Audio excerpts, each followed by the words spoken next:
Hi, Josh here, and you're watching 610 Bob's Builds, where I make things.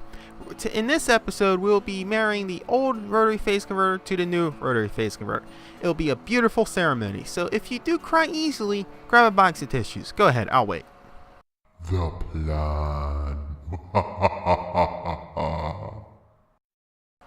So the plan is to make a base, slap the array onto the base, and then slap the old rotary phase converter onto said base. And the reason I didn't just make an entirely new rotary phase converter frame is because I still need the phase converter. So I can leave the phase converter running longer if I build the one part and then put them both together instead of building one entire frame and pulling parts from the old rotary phase converter and putting it into the new rotary phase converter, if that makes sense. That, and I'm also lazy. I didn't feel like making that whole thing over again, really. That's really what it comes down to. Igor, get my wrench. Yes, master.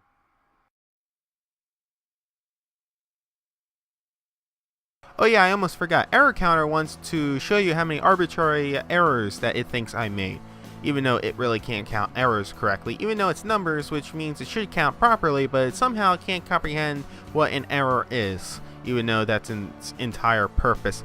Anyway, Error Counter? 21. Really?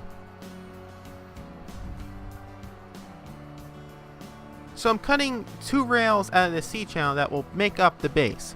These rails will pretty much support the entire weight of the base. They will go under on either side of the phase converter. To separate these rails, I am placing angle iron on top. Then I weld this angle iron. After I cut the angle iron, I weld the angle iron to the C-channel to pretty much make the base. This C-channel will also give me area to bolt the old and new phase converter to the base so I don't have to weld anything. This is so that I can more easily make repairs to the phase converter. So now the error counter wants me to show you this because, well, I made a mistake. What happened is I mismeasured something and I didn't have enough room for the phase converters to be bolted onto that C channel. So instead of cutting new pieces of C channel, which I don't have enough of, I opted to cut that off, and I'll just weld the new phase converter down to the rails and only bolt the old phase converter down.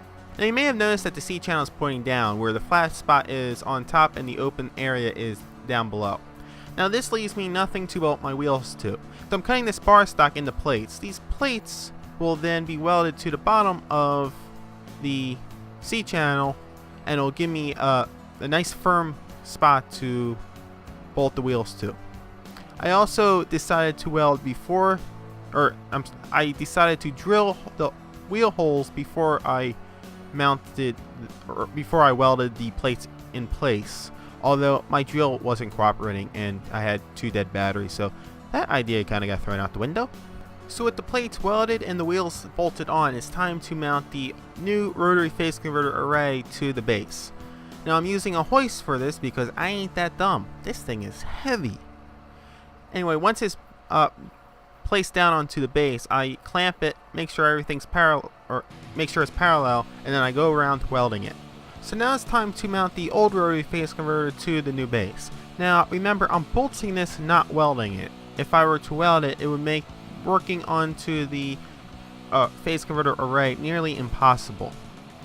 Now I had two pieces of angle iron in the back of the on the base behind the old rotary phase converter. Unfortunately, this did not leave me any place to bolt, so I relocated one of those angle irons to the side, pieces of angle iron to the side, drilled a hole through it, threw a bolt through it, welded, tacked that in place, pulled the phase converter off, welded everything down, put the phase converter back on, and then bolted everything together. And there we have it, the old rotary phase converter and the new rotary phase converter, both on a platform, on wheels, so that I can wheel it around nice and easily. So the next episode will be about wiring, so if you're an electrician and you want to criticize my work, be sure to watch that one. And the best way to watch that one is by subscribing. That way you'll be notified whenever I get around to recording these videos, because I'm not the greatest at doing that, I'll admit. Anyway, if you liked it, hit the like button. If you... No, I already went through that. Go to my website. Go to my Google+. Website 610bob.com. Google Plus is, 610. It's kind of a theme if you didn't notice. Oh yeah, I almost forgot. Error Counter threatened me in the last video. If you didn't watch, go watch that. It's towards the end. You might have missed it because, well, it's towards the end. But go watch that. He threatened me, so let's see what he has in store for me. Error Counter?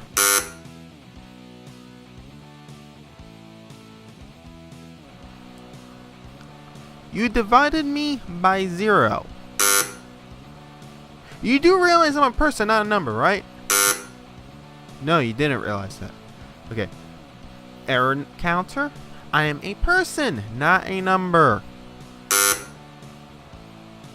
Dividing me by 0 does nothing. That's the best you got. You got everybody excited about what you're gonna do, and you divide me by 0. Anyway, I guess that's it for now. Thanks. Bye.